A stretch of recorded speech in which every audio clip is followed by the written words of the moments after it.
What's up, family? Listen, man, thank you so much for the support of the hot seat. I know what you're thinking, man. Some of y'all like, yo, David, you are a bully. Okay, you gotta stop talking to these people with such disrespect. And some of you like, bro, they need it. This that tough love that these entrepreneurs need, that everybody's rubbing their back and cuddling them, telling them it's gonna be okay, and I'm cooking them for a good 45 minutes. So I wanna say thank you. And just for your own knowledge, just FYI, the episode when we're interviewing people, it's really good. It's more educational than anything, and it doesn't feel as tense. So everybody that's been on a hot seat, they'll tell you like it doesn't feel as tense. Now, when we pull them clips though for social media, them clips is something else. Them clips is something special. I ain't gonna lie to you. My objective is for someone to say, yo, this is either super tough love or David, you are doing too much. But I wanna go back down memory lane a little bit to some of our most viral hot seat clips. And the reason we're releasing it this week with the compilation is because we are working on putting it together in a show format. Mark my words, just remember I'm telling you. We are going to sell this show to a major network. Our objective now is to compete with Shark Tank.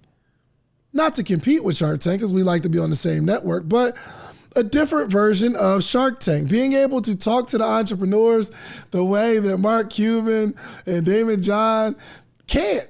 It would be, they'll get canceled, but I'm here for all the smoke. So we are working on a show format. And it takes a lot longer for us to produce. So these hot seats, they sit there, I sit here. I don't know them until they sit in the chair. And then we go at it and we have a conversation.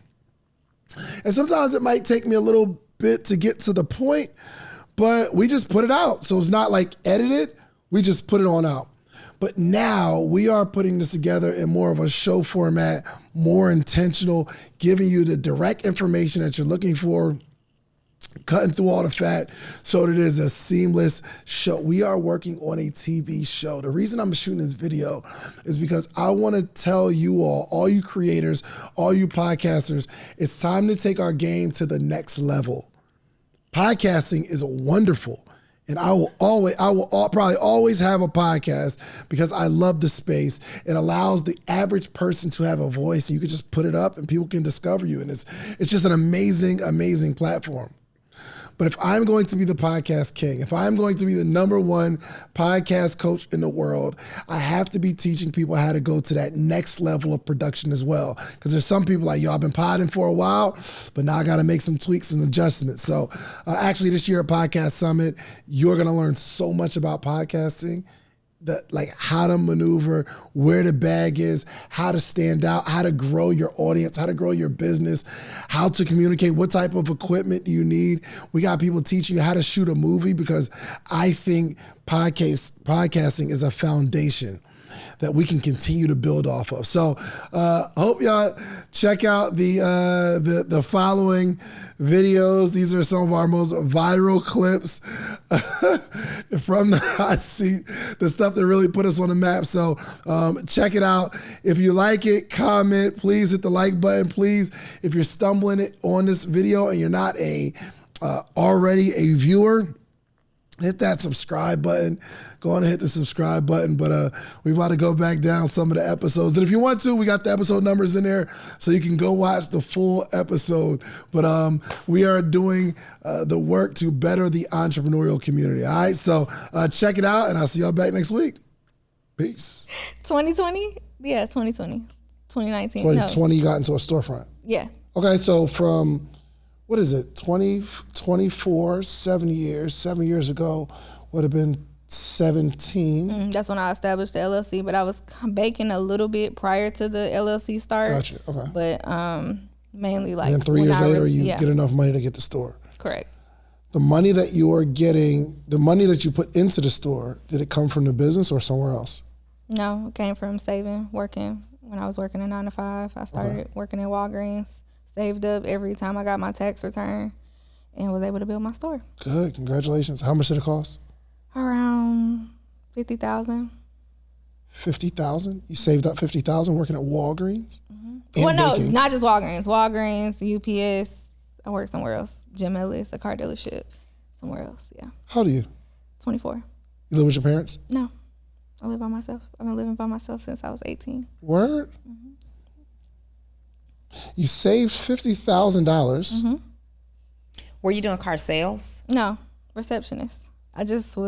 My mom was very, very, very, very strict with like finances. Like she showed me like the ropes for, this is your credit score. My credit score is an 800. This is what your credit score needs to look like. This is what you need to do. So I was always like aware of maintaining around a 7, and I knew because I was like 18 when I got my credit, so it was like 6 something, 7 something. But because I only had one credit card, because that was the other thing she told me, don't get a lot of credit cards. But outside of that, yeah, this $50,000, none of that was on credit. It was just cash that you had in the bank. 40 was cash, and then 10 was credit. And this 40 came from you working these odd jobs where you're making $15 an hour, and but I was cupcake sales. Working for a good amount of years. Okay. Yeah. Good. So you dumped your life savings into this, pretty much. Basically. Gotcha. Okay. Open the store, and how long were you open?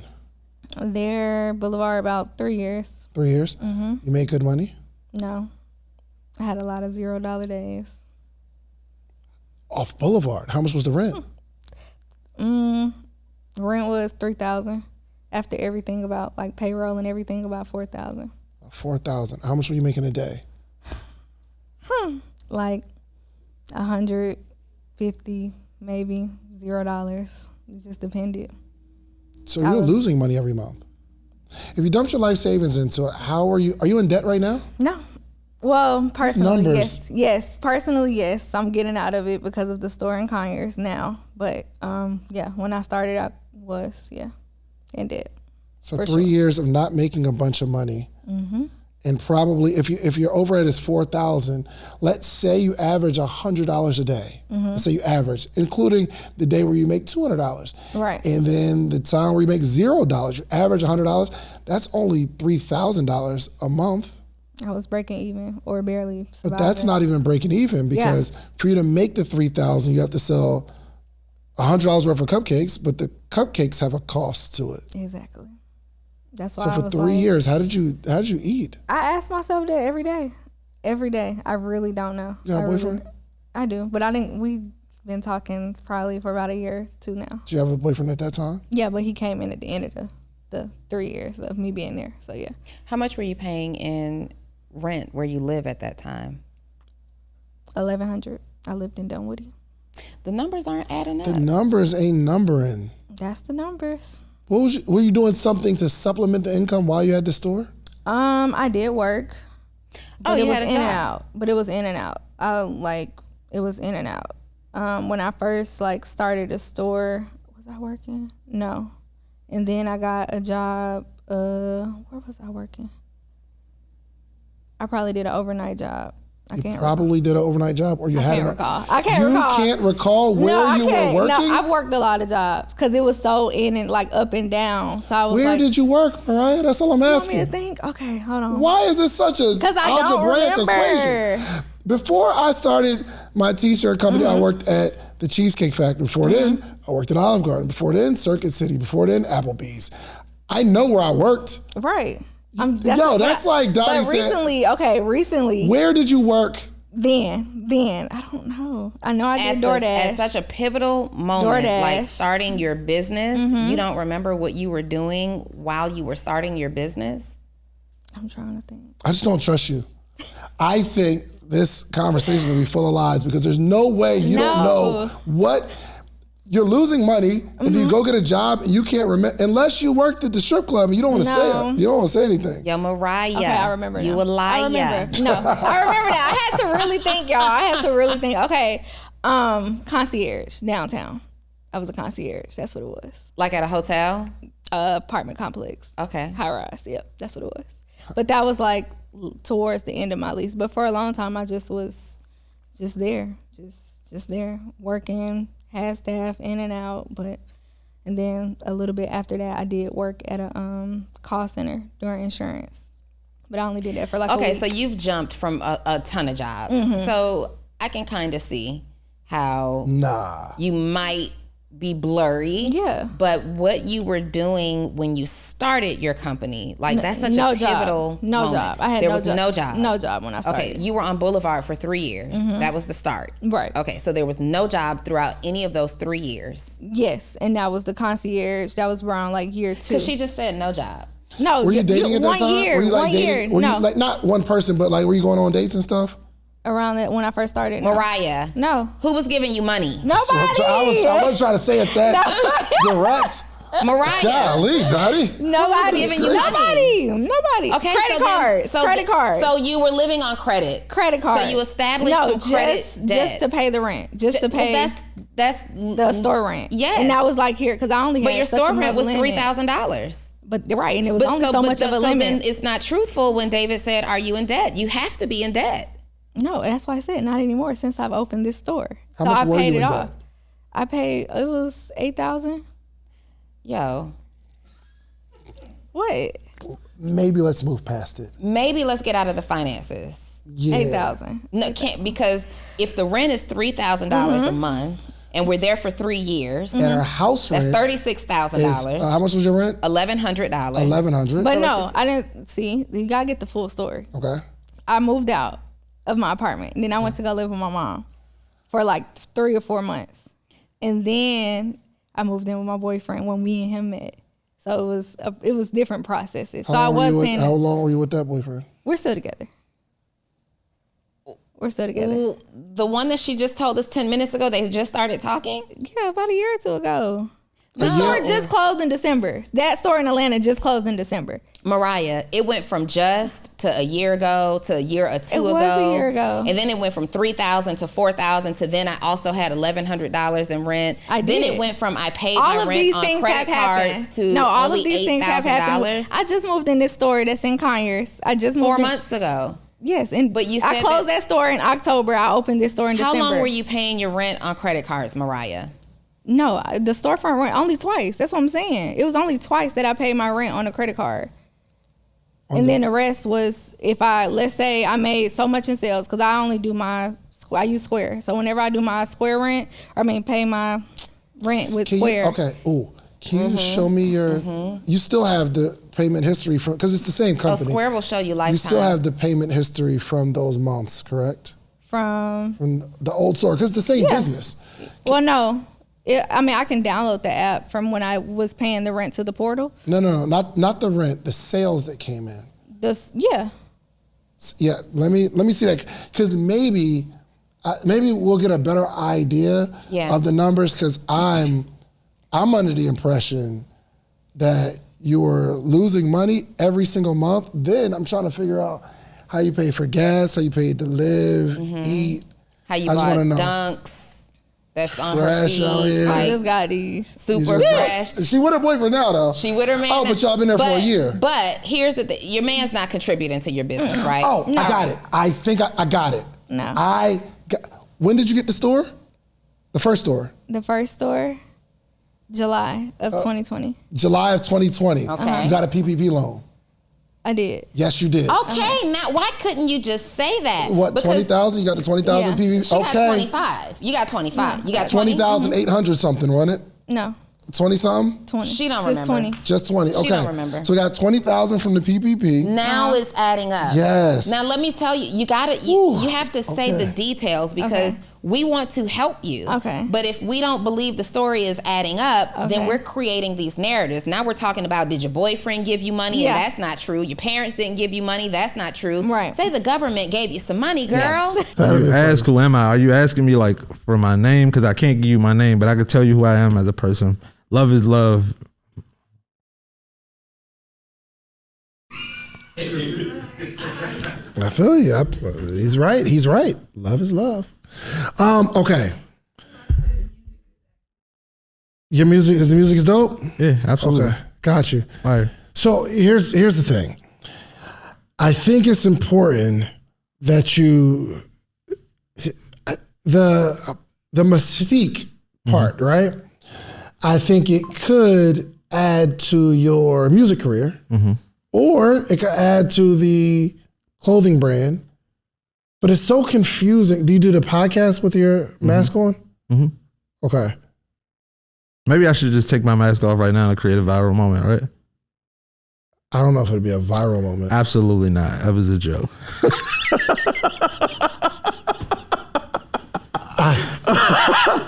You what?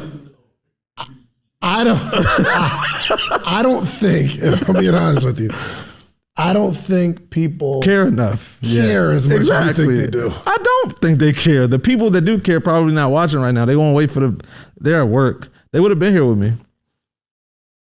What you mean?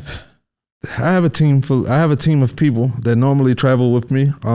But this is a day thing. Really? Normally. So you're making money from this music thing. I'm making money from a few things. I'm making money from songwriting. Yeah. I'm making money from merch. And I plan to make money by third quarter. How much you make a year about? Total, with all this stuff. With everything? Yeah. Probably I'm well within like 6 figures. You're adding added pressure on yourself for, I don't want to say no reason, but it just takes a piece of your mind share to not only hold up the mask, but also create music, but also to write, but also to do real estate, and also to have your regular job, and also do this merch. Yeah.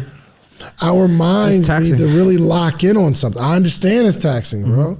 You got to figure out, okay, is this a moment where I'll wear my mask or not? Or there's added pressure on figuring out if people know me or not. That's it.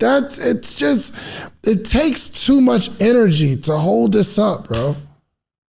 It reminds, it's almost like a person who has to keep lying to everybody. You got to keep remembering and keeping up your lie. It's stressful. Not saying you're lying about anything, but I'm just saying there's so many things that you want to build, but I think the way you're going about it, you have to focus on what you're going to do. If you're going to spend all your time and energy with the music, with the whole mask thing, focus on that. Because now you will be thinking of, okay, what are some skits I could do with the mask? I can do appearances with the mask. I'm going to be in the streets and do some sort of viral content with the mask on. I'm not trying to goof the mask out though. Like, what you mean? I take my brand very serious, and like, love is love. Like, and I want the mask to be a semblance of love being love, not a semblance of going out doing goofy stuff to give viral views on TikTok or on YouTube or okay, whatever. So explain the purpose of the mask again. So the mask is to protect my identity, of course, right? But why is your identity need protecting? Because I don't want it associated with the things that I used to do. Is there a lot of people that know the things you used to do? Yeah, I was pretty popular. What are the things? They weren't illegal. No, I mean, what are the things that you do? The same things that I'm doing now, but under a different moniker, under a different persona. Most of the purpose of the mask is so that people who saw you do the music that you used to do won't associate your music with what you're the music, the podcasting, the hostings, all the things that I used to do. I don't want them to, and then I wouldn't want you to see it now and then go back and see what I used to do as well and associate that with this. Why not though? I just want separation. But why?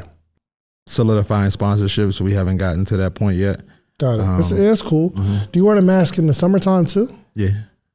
How long have you been wearing the mask? Since 2017, 2018. Every day? No. Every day that I show up as love, yeah. Every day that you show up as love. Yeah, when do you show up as love? When don't you show up as love? When I show up as myself. That's funny. I like the way you like the person that love is. Yeah. Like, this is Superman. Clark Kent, when I go to like do regular stuff, I'm Clark Kent. But the mask is to protect that person. The mask is to protect the real you. No, I mean, I'm the real me regardless. If you know me, you know me. If you don't know me, like for instance, if you were to meet me again a month from now, my mannerisms are the same. I don't do like. Okay, so give me the ideology behind the mask and the glasses and not people not knowing. All right, so I'll tell you. I used to do some things back in the day, right? And I said I wanted to reinvent myself, and I didn't want those things to be associated with what I'm doing now. So I sat with someone that I was being advised by. And he was like, so what do you stand for? Like, what's at the core of who you are? And that's where love came in. Mm-hmm. And then we were like, well, people are going to see you the same way they saw you before. So how can we change that? And that's where the ski mask came from. And that's where who the F is love came from, the ski mask, because nobody knows who I am. So this is she the got dryer. Spoons in that coat, I'm telling y'all. Random spoons. She got spoons, toothbrushes. She got all kind of stuff in that coat. Let me go and take the coat off so y'all can see the shirt. I like, I tried to brand it, market this, but this is what it says. Okay. And I feel like it gets attention. Ask me about oh God, blowjob. I don't want you to read it. Let me see it. Go back, Reese. Can I move this mic? Yeah. So it says, ask me about a blowjob. Okay, and then right here it says the only quick drying solution for makeup brushes, wigs, and crafts. But that's what I wanted to ask you about the marketing. Okay, bring the mic back. Okay. All right, no, okay. So I'm just trying to understand all the stuff that we got going on. So we have the little job dryer joint. Oh God! Okay, so you invented that. Okay, tell me what that does. It dries your makeup brushes, wigs, weaves, crafts. Nice. Okay, that's good. And then, along the same lines of your bio, we have life insurance specialist. Call Coco for life. Okay, and I have a page for that. Okay. See? Yep, you got a page for that. Okay. And then under that, we have product review. Okay, this is what I want to ask about. The things that get a lot of views on my page is when I do these try-ons from clothes because they're really entertaining. And so... Yo, fine. What does she do, bro? Okay. Like if you tell me what she does. She creates content. She's a content, so she's not an entrepreneur. Like she doesn't have like a solid business. She creates content or whatever people like. Whatever people like, that's what she leans into. She does makeup. Yep. You know that because she does your wife's makeup. Yes. I do other people. She do a lot of people's makeup. And create content. Like. But that's what I had a question about. And comment on Shade Room a lot. All right. Are you ready? Yeah. Why do you say it like that? I don't know. I'm just really nervous. What are you nervous about? What do you mean? What are you nervous about? I haven't watched it, but I know it's like where you grill people. I'm not gonna grill you. And I've been a little stagnant lately, so I'm feeling like pressure. Okay, I might grill you then. Yeah. I probably need it. So. Why? Well, why have you been stagnant? I feel like I had planned to start the podcast journey doing it one way, and now I have a shift in like what I kind of want to talk about, but also it feels a little savage, and so I don't want to be known as being that girl. I don't think so. So I don't know. You don't. What topic do you want to go after? Just being in like dark feminine energy, getting what you want. Dark feminine energy? In a good way. That's like what it's called on the streets, but how's not like. Okay, like explain the good way. Okay, explain how it's not the good way. Like, explain how people look at dark feminine energy in a negative light. It's a woman who gets what she wants. Like? Anything. Any man she wants, anything in life she wants. It's a mindset. So why would somebody look down at that? Like, because a lot of guys don't like that. They don't like a woman that gets what she wants? Yeah. So men want a woman that don't get what they want? They want failures? That's not true. Well, they want women who are like modest and is going to be there when they get home. Does that make sense? So you're not the person that's going to be home when the man gets home. Maybe. Because you're outside. Maybe. Are you saying dark feminine energy leaning towards promiscuity?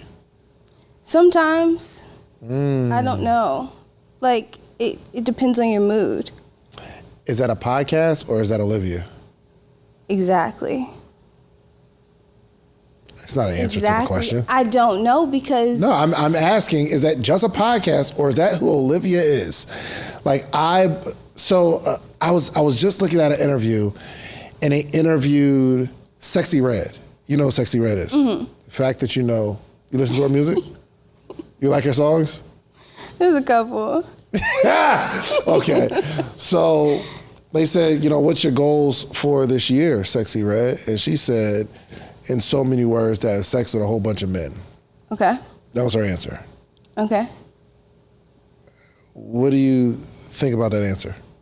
I think that if that's what you feel like you want to do, know the consequences, but have fun, enjoy your life. So, what's your goal? What's your goal in the relationship space right now? To find someone who builds me up and who I sexually like too, both. I just want to. I don't understand. Explain it.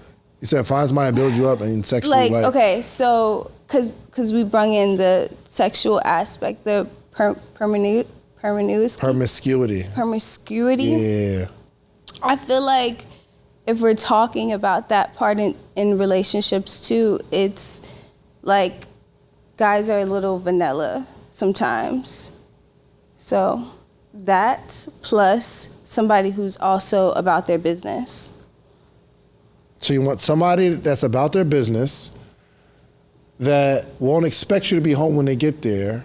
Maybe. That's going to be okay with you doing whatever you want to do whenever you want to do it.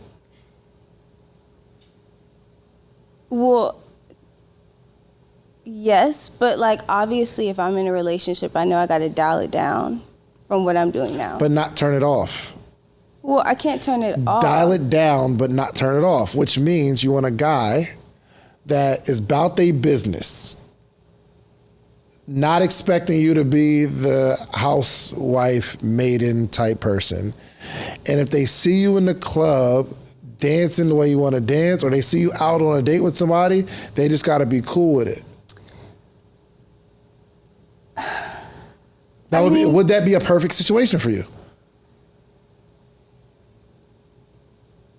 You can be honest. It's just us here. Nobody else is going to see this. What does your boyfriend do? He do solar. He make money, don't he? Yeah, heavy. Yeah, he Y'all makes live 6 together? figures. Y'all live together? Yeah, we stay together. Yeah. Because you don't make no money on these businesses, do you? That one, I have made over $500,000, but when the coronavirus came... $500,000 with these joints? Yes, but when the coronavirus came, I scammed, but it wasn't intentionally. Whoa, oh. No, I'm telling the truth. I'm telling the truth. And I was getting caught there for a long time, and that's why I Whoa. Let me gather my thoughts. Let me get myself together. Okay. So during the pandemic, you scammed. No, that's what they called me. But I can explain. So when I was in college, I was doing my business in my dorm room. I said the name. I hope we crossed it out. But I was doing my business in my dorm room, but I got kicked out because the RA that was like my assistant, she came in my room and she stole all the inventory and stuff. RAs have keys to the room. So she came in my room, she stole everything. And I went to social media venting about it, and I ended up having to go to a hearing at school, and I got kicked out. And so I ended up transferring and moving to Houston. Hold on, you got kicked out because you told on the person who stole from you? Because I went on social media. I mean, today I wish I can go back and defend myself, but I was young, I didn't know no better. But they say it was a defamation of character, even though I never said her name. No, it really wasn't crazy. I just told the story about what she did. I didn't say her name, what school I went to, or nothing. But she stole your products. Uh-huh. And everybody who bought from you. That was the first loss. But we ended up being able to make up with that because of the profit margin was high. And then I ended up moving to Houston, and then I was working on my room, and I ended up making a lot of money, like probably like 6 figures within like 3 months. And so I ended up getting a warehouse, and after that, stuff just went crazy. What went crazy? So, okay, I was working on my dorm room, and then I moved to Houston, got my own apartment, but I had like suite mates in the room. I ended up buying my friend room out because we ended up outgrowing those rooms. Then I ended up getting a warehouse. It was 4,000 square feet. It was really cheap because the coronavirus, like it was in the early stages or whatever. Hold up, backtrack. Before the coronavirus, it was in China. The China could not ship my stuff. That went on for like 6 months, 7 months. They could not ship my stuff. But the United States didn't hear nothing about the coronavirus. So when I used to tell our customers like, hey, I can't ship our products, they used to be like, you know, you're a scammer and going on the internet with it. So you pre-sold them. Because they have to be custom made. So they have to, it's not a product like this where I could buy a whole book of it because everything is custom. So they pretty much have to go on the website, put in what they want. We send in the order form and then the vendor make it.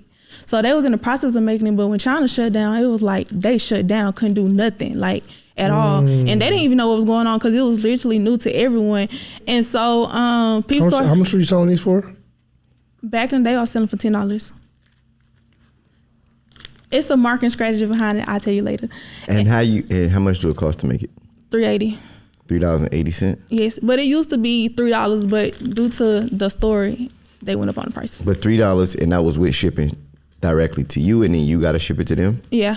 So then you would get it, repackage it, ship it to the customer? Well, at first in the beginning, yes. They used to, like, on the back of your order number, we used to have the order number. So we used to have like thousands of necklaces. We used to have to sit there and look at it, put in alphabetical order and package out the orders. But now we have a system where like we can knock it out quick. So you're doing them now? Mm-hmm. How much money you make now? I'm not pushing it now, but last month I think we made like $2,000. Black Friday we made $10,000, and then Christmas I think we made like $8,000. But like I said, I'm literally like, if you look at Instagram, I'm not pushing it. They're just off organic, just people knowing the business from over the time. You made $500,000 from these joints. Yes, in 2020. Did you end up delivering though? No. They never got the products. So when the coronavirus happened, the vendor, let me explain, because it was like 4 years ago. When the coronavirus came, right, the vendor was like, they couldn't ship us our product. I thought they was lying too, you know, I never heard of no coronavirus or nothing. So then when I was telling my customers, they was like, you know, you're a scammer. They go on the internet with it. You know, I'm seeing it, you know, especially people from my hometown because, like I said, the city's small. So the fact that I made it out, I'm in Houston, you know, penthouse, nice car, you know, warehouse. It's like the fact that they seen me fail, it was like they was really going hard on. They made fake pages about me and everybody was commenting on it, laughing and like, oh, you think you better than this? Like, you know, all that stuff. So it kind of like messing with my confidence a little bit.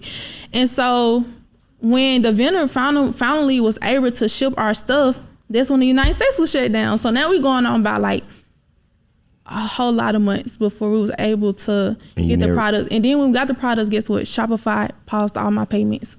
I didn't have access to none of the money. So we was in a bind. Then I had a warehouse. How much did you make in that time frame when your vendors was there? You did $500,000 a year, but how much was sitting in that Shopify when you made that money and placed them orders to them vendors? Shopify was holding about 80,000. Okay. And how much did you release and how much did you pay the vendors? Did you get the money from Shopify and then you pay the vendors? Do you go directly to the vendors and put the orders in and have to pay them? The Shopify deposited the money to the bank account and then we put in the order form and send the money to the vendor. At a percentage. So why didn't you just give them their money back and do a refund? How? Shopify was bad then. Shopify now let you refund the customer, but when they hold your money, they trying to investigate and all that stuff. But remind you, it's been a couple of months. I can't see nobody their product. The vendor got half of the money. Shopify got the other money on hold. Then I got a warehouse. I got employees. Like, and remind you, I'm young. I'm like 20. It's like I didn't know what to do. You know what I'm saying? Like, and then coronavirus happened. People wasn't coming to work. They were using it as an excuse. Couldn't ship products. It just was a lot of me being young, not knowing, me not realizing I don't really have a system, and just me realizing that like I thought I had it, but then when stuff go wrong, you realize like, dang, you really need to get it together, figure it out. My adversity right now is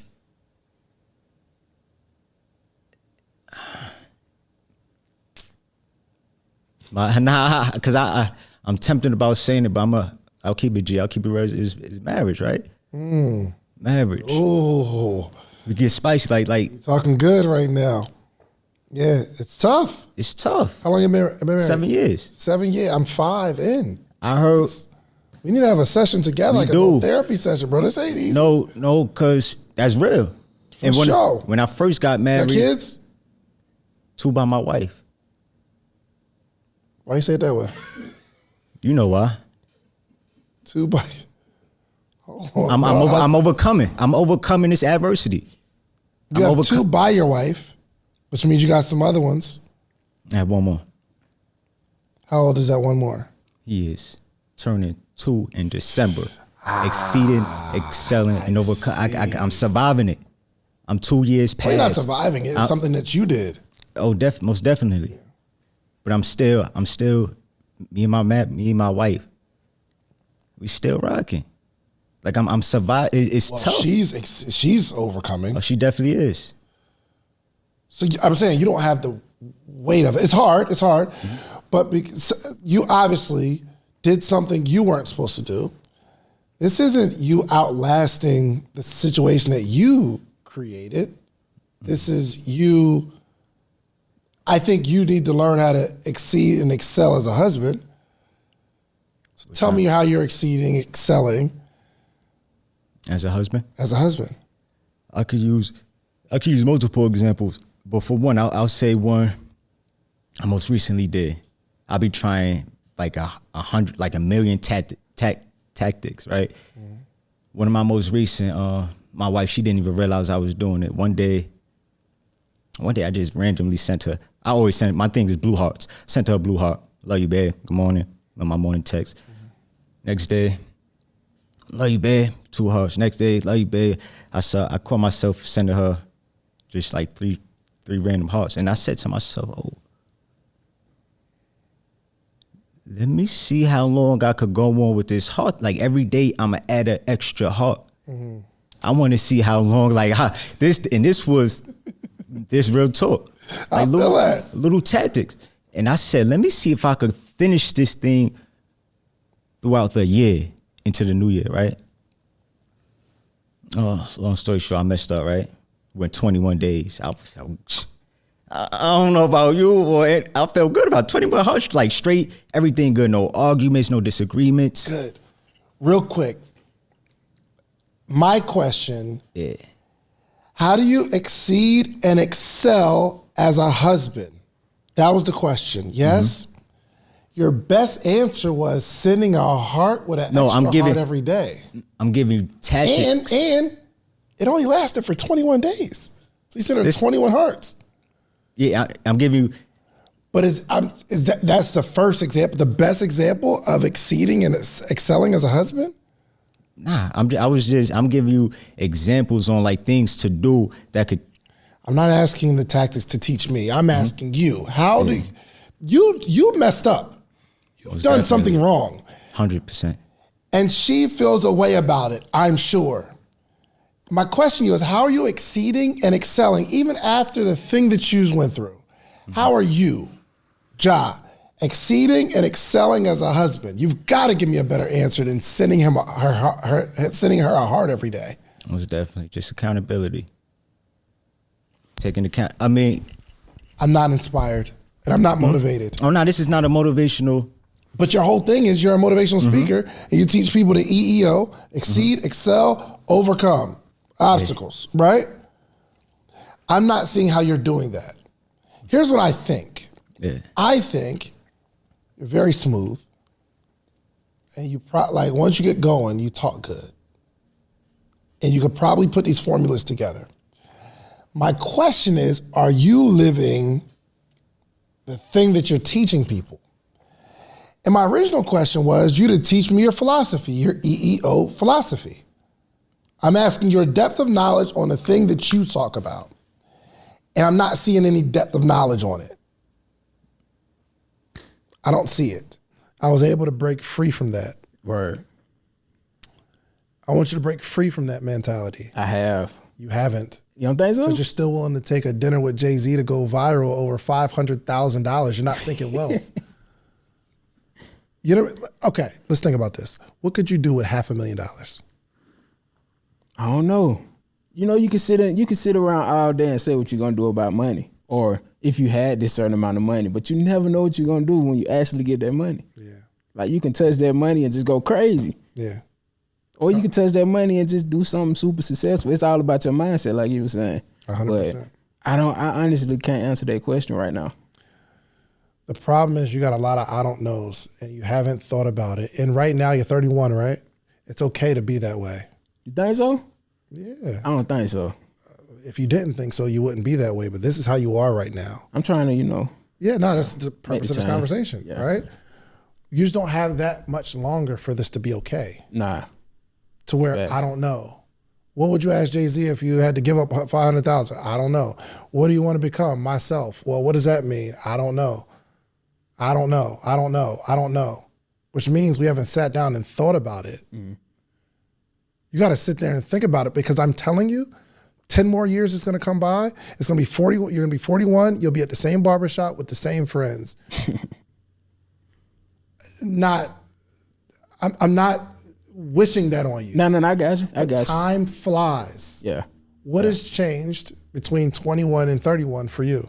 My careers. Like I said, I was really focusing on music. That was my focus. I thought that was gonna do it for me. But once I started seeing the changes in the industry, I started like, okay, let me focus on something else. That may be why you sensed that a lot of I don't knows, because I'm transferring into something completely new for me. Yeah. So I'm still figuring it out.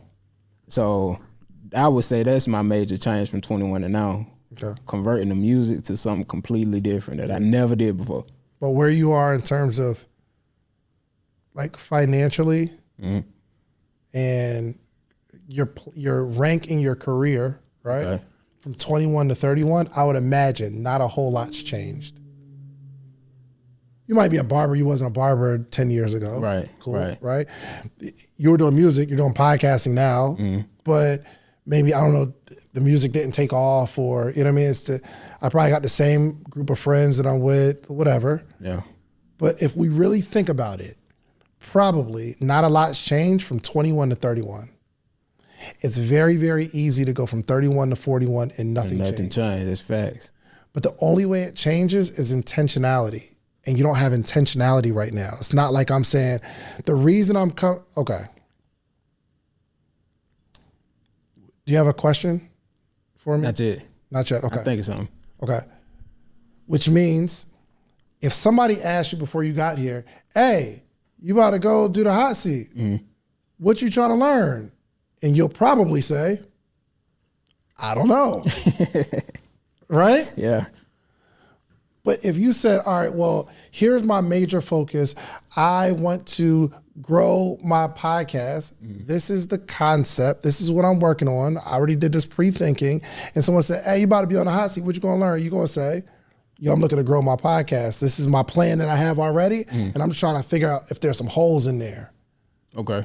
And then you get a lot more from this conversation. Yeah. But because we're leading our lives with I don't know, it's very, very hard to get something out of life that we know for sure is going to happen. Yeah. You understand? But it's not your fault. It's the environment. So what do you make throughout from January to, you said May? So I know it's 6 figures. This year, I ain't even gonna lie, I don't know what I made this year. You don't know what you made this year? I don't know what my store made.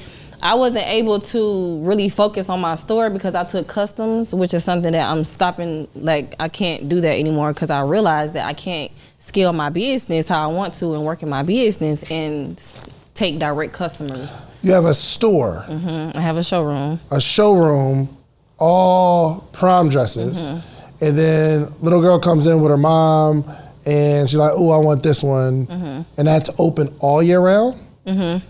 But I have other stuff too, like bridesmaids dresses. I have like other vibes too. I thought you said you don't do wedding. Oh, you don't do the wedding dress, but bridesmaid situation. Yeah, like, or if you go into a wedding or if you go into a special event. So, you know. And you say you don't know how much your store made? Mm-mm. How is that the case? I don't know, because I was supposed to look before I came. Do you have a POS system? I do. But that's okay. So that's another thing. So I have a POS system. I also still take Cash App. I also still take Zelle, and I take cash. And one thing I didn't. You work with strippers a lot? No, I don't. No, for real, because they be having cash, and it's hard to. No, people just be having cash still. Don't people be? People be having a lot of cash. People don't be having cash. People be having in my business. What type of people? The people that's coming to buy these dresses, they be having lots of cash because I get a lot of cash.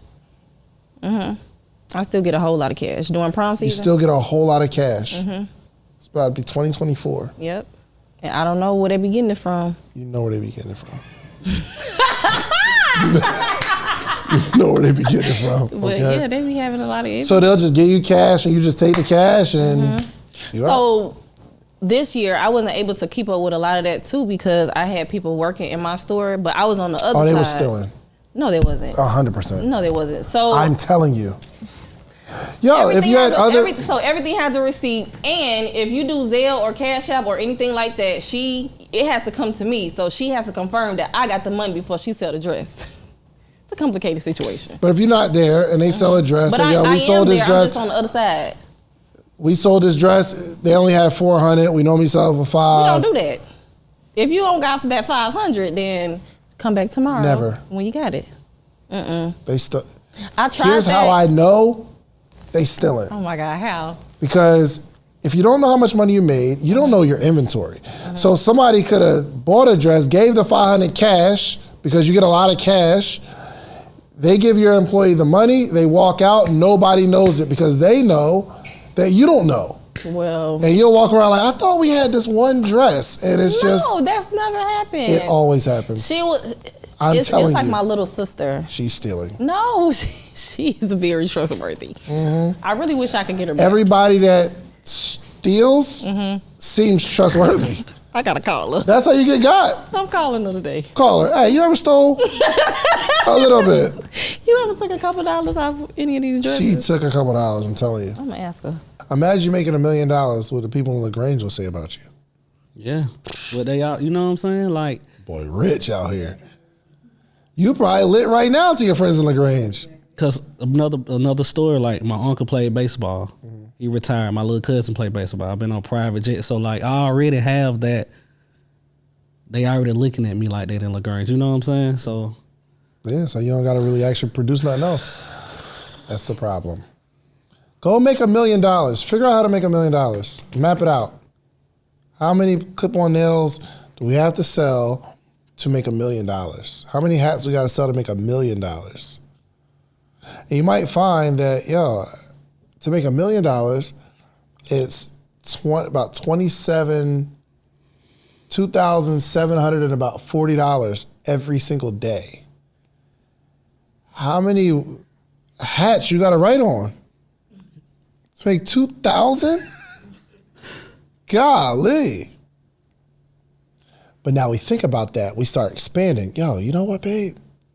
I can't write that much.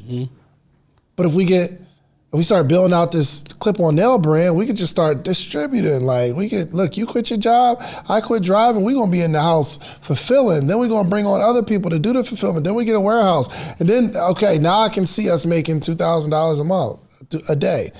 So am I thinking small? Am I thinking small with this? I don't think you're thinking small. You just haven't thought it through, period. Okay. You just have the idea. You just do an idea. Yeah, right. For a little while, and then you'll stop, and you'll be doing another idea. I just need us to lock in. Got you. I appreciate. Y'all gonna lock in? Yeah. Yes. All right, hold them accountable, okay? And you know what buttons to push. You know how to keep them motivated. Y'all been together since middle school. Right. But you will do yourself a disservice if you keep priding yourself on your creativity and your ideas. I don't pride myself on that stuff anymore. I used to. I used to be the person, somebody come to me, I got ideas for days. I used to pride myself on that stuff. I don't anymore because that shows a lack of something. I pride myself on execution. Look what I built. I pride myself in the fact that I've done something for a long time. That's what I pride myself on. Got you. Like this, what you built? 100%. Wow. Absolutely. I've been in this podcasting space for almost 6 years now. I produce four shows a week. There are some people that are having a hard time producing a show I produce 4 different shows every single week. Every Monday, I release an episode of me interviewing somebody. Every Thursday, me and Donnie release an episode. Every single Thursday, me and my co-host, we release an episode. Every Friday, I do a live YouTube show. And we're on that joint for 2-3 hours. Every single Friday, every Sunday, we release a hot seat. I'm running 4 shows simultaneously every single week. I pride myself on execution. I want you to pride yourself on execution, not ideas. Yeah. All right. And you do this all by yourself? You don't have any business partners? No, I don't have business partners. You dating? Define dating. What is dating? It looks different to everybody. What does it look like to you? Dating looks like I'm getting to know someone. Like getting to know someone, or like you getting to know people, or what? Yeah. I'm getting to know people. Yes. People. Yeah. Is there anybody online that would be mad if they're watching this to say, no, I thought it was deeper than that? You be letting them know up front, like, yo, I'm dating other people? Well, I don't date a lot of people. I don't date other people for real. You don't date other people for real? Hold on, wait. Because I don't like to get to know a lot of people, right? So typically, if I'm dating one person at a time, but I'm not saying I'm closed off to getting to know someone else. I see. But I'm just not like open, like, hey, yeah, I'm dating you and I'm going out with you. It's like I'm You intentional got a main situation right now? A main situation. Yo, you are sitting here acting like a man. Like, I mean, situation. No, I don't have a main situation. Okay. Yeah. All right. I mean, that's cool. Yeah. That's what's up. That's cool. How does that part of your life affect the business? It don't. At all? It don't affect it. Okay. Because I have some really good systems in place. Good. That allows me free time. So business is still moving with or without me. Actually, too, when I think about it now, the next part of the business that would actually be a really good add-on is the sales part. So hiring somebody, and this is what, hiring somebody basically to call all of the stores, because I have a list of, I think like 500 different stores in this Georgia, North Carolina, South Carolina area, where if they make the phone calls every day to these stores and offer, say, hey, if you're interested, we can ship out a sample. And then that can also get me in more stores. So yeah, that was another piece of the puzzle. You just watched this whole episode. If you like this episode, watch this one right here. Click right here. You're going to like this one if you like the one you just watched. Check it out.